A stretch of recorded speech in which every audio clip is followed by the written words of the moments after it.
Somehow it's September. If, like me, you're a creative who year after year finds themselves inexplicably drawn to the sea of sparkling supermarket stationery, you might recognise what I call the pencil case problem. On the cusp of a fresh new quarter and beyond the linear lure of newness, that back-to-school feeling can also be an invitation to think about things differently. I'm Emma Ellerbade, and in this fifth and final episode of our Circling Back series of the Circular Economy Show, we're going back to the drawing board, literally. Because waste and pollution aren't accidents, they're the result of design, which means we can design them out. Design is where it all begins and where real change can happen. And in this episode, Pippa sits down with Joe Iles, our Head of Design Activation at the Ellen MacArthur Foundation, to talk about what circular design really means, how it differs from the traditional approach, where the creative crossovers are, and why designers hold the power to shape a better system. Welcome, Joe. Thank you for joining us today. Could you start by telling us what circular design is? So when I talk to my parents, for example, they talk about just having things made to last longer, like the good old days. Is that all it is? Well, yeah, good question, Pippa. And you know, this simple answer is maybe. It might be about making things to last. I sometimes think about some of the stuff that is around us in our world. And I used to have a bit of an obsession with the stuff that people chuck out. And there was a place I used to live, there was a lot of waste chucked out just on the street, fly tipping. And I was walking past a pile of rubbish one day and saw a pretty iconic Hoover that they sell a lot of in the UK, Henry the Hoover, this red, round vacuum cleaner with a smiling face drawn on it. Pretty iconic. And about 2 feet away in this pile of rubbish was actually the packaging that vacuum cleaner, that product came in. And I noticed that on it said, Henry the Hoover, built to last. And I was just amazed that the packaging that it came in was being disposed of in the same moment as the product itself that was intended, like you suggest, to be made to last. So I think, yes, partly, circular design, yeah, it might be about making things durable, but actually, if we go a level deeper, circular design really is about reflecting, like the circular economy does, reflecting the complexity, the beautiful complexity of the world around us. And you know, circular economy takes its inspiration from nature, and there isn't a one-size-fits-all model in nature either. So there isn't just one way of doing circular design. And really, I think the sort of the level up your knowledge of circular design, really it's about thinking of, yes, the material and product selection, but also the business model, the service, the value that's being provided, and then at a higher level, the wider system. And a really good everyday example of that might be something like the bicycle. It's a beautiful product, it's repairable, it's hopefully durable, and it's powered by renewable energy, by us. It's a sort of circular product, but if you go a level up, you could start thinking about bike rental, bike sharing, provision of spare parts, a really good working rental model where the bikes are in the right places where you need them, or you can book them or know their availability of those rental bikes using a smartphone. And then if you go a level up and look at the wider system, you could look at, it's a city in which we're living welcoming and safe for cyclists? Are there cycle lanes? Are there laws in place that encourage the use of cycling rather than other forms of transport? So that would be like the expert level sort of way of thinking about circular design, beyond just making something last. I feel like you've probably answered this in that question, but we've been talking about circular design for a while now. You've been at the foundation for what, 10 years? Yeah, a few more than that, but a long time. So without putting you on the spot, why haven't we seen these this thought process of circular design scale? Why isn't that the norm? Yeah, well, I think it is about you're right, the scaling or it becoming the norm, because there's no shortage of really good circular design ideas. I've been fortunate to be a judge on many design challenges, design competitions over the years, and you can go to startup conferences or student fairs and see a proliferation of ideas relating to circular design. But I think the tricky thing is that we're now at a stage where we're designing for a circular economy that we're trying to usher in, but ultimately we're in a linear economy. So we're sort of in limbo right now. And despite our best efforts and the best efforts of aspiring and ambitious designers, there are so many incentives and forces that lock us into designing for the status quo.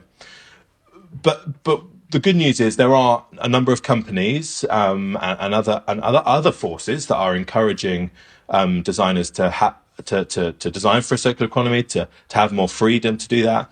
So if you know people listening to this are designers themselves, or they're in companies where they have that mandate, then that's great. But still applying it does take some really careful thought. You sort of always say you sort of have to do it. It's not just a checklist. And there's loads of things I could go into about the application of circular design. But one thing I think maybe gets missed is that the circular design solution still has to work. And designers have historically been very good at this, but I think it's worth keeping in mind. They still need to balance, as IDEO would put it, desirability, viability, and feasibility. These sort of stalwarts of good design thinking. People place different story in that as a sort of recipe, but ultimately, circular design ideas, they do still need to work technically. They do still need to be financially viable, and they also need to be desirable. People still need to want to use them, enjoy using them. So it might sound sort of counterintuitive, but ultimately the circular economy doesn't trump these things. Hopefully it's an additional consideration for designers, but designers can't just design something that is sort of goes by the circular economy textbook and think that it's going to be a massive hit. It won't. It still needs to be something that people want to use and something that businesses want to invest in. It's something I've thought about a lot recently, is that circularity or sustainability shouldn't be the selling point of your product necessarily, because that's not going to be the huge scale change that we need. And it's a great point, and there's a couple of examples on this. I love this this sort of anecdote that I heard a few years ago from Electrolux, who were doing a pay per wash for washing machines, and maybe something you've covered on the podcast before. That you buy the service and not the product, and the service provider maintains ownership of the product so they can make it more durable and repair it and keep it in use for longer. Pretty sort of circular economy business models 101. But there was this sort of phenomena that was described called sustainable marketing myopia, where the service provider oversold the sort of environmental benefits and underplayed the fact that it was more convenient, they got a better product, it washed the clothes better, and so on. So absolutely, I think that designers should be thinking along those lines, and also some marketing and sales people as well.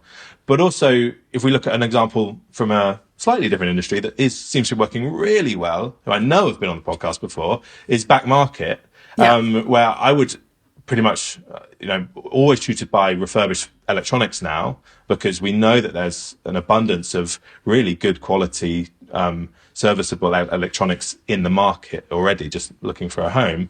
But what a platform like Back Market and others seem to have done is to make the price accessible, to make it convenient and as easy and joyful to use as buying a brand new product. And clearly they've tapped into a way to make the economics work and to unlock the value of unused electronics. So that's an example of a service that, with some careful design consideration, is now a sort of working, viable circular economy business model, but prioritizes a whole range of benefits to the customer and to the business, rather than just a sort of circular economy altruism. Yeah.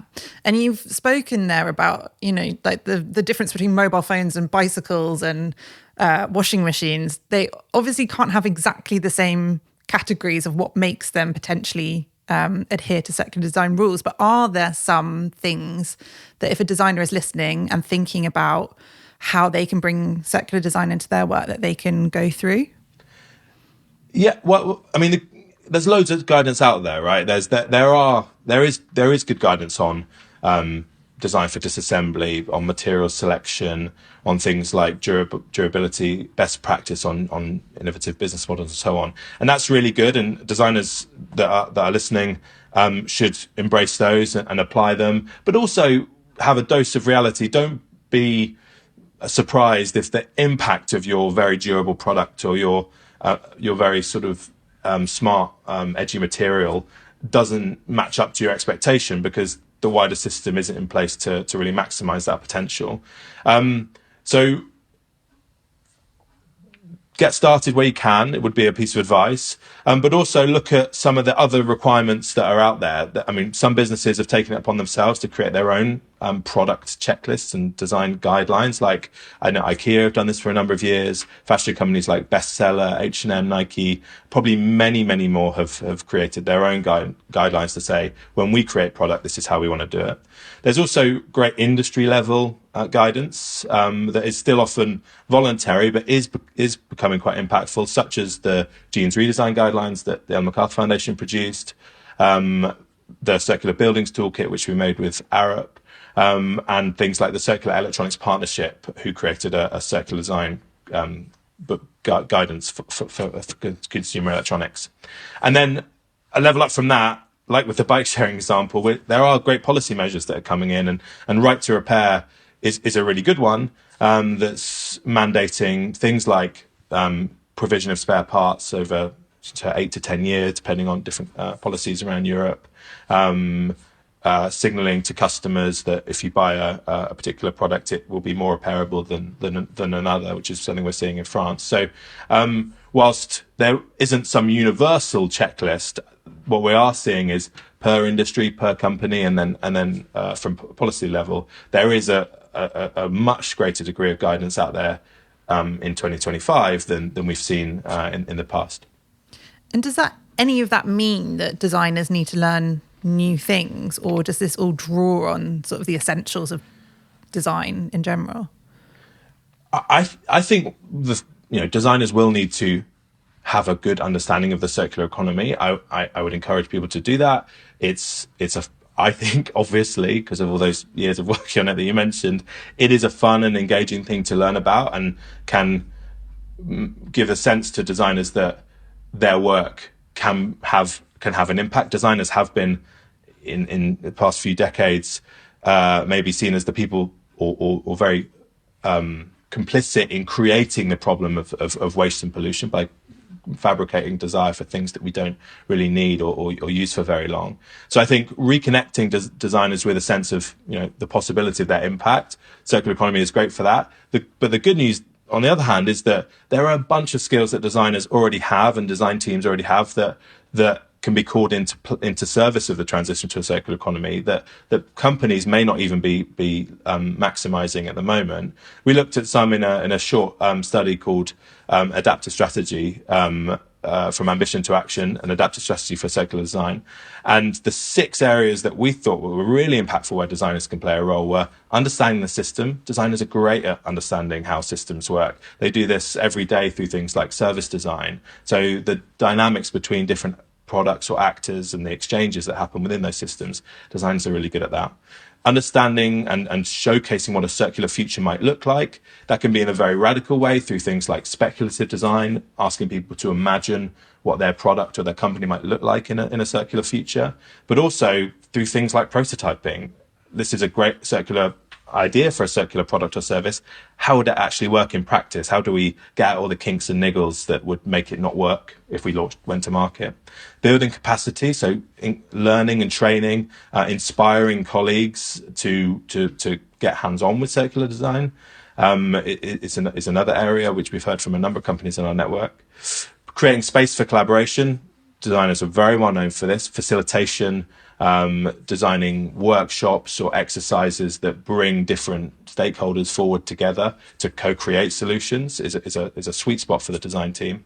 Rules, which we've just spoken about. responding to rules or helping to set a set of rules or criteria for product creation. And then finally, tools. Designers use tools for creating and inventing things every day.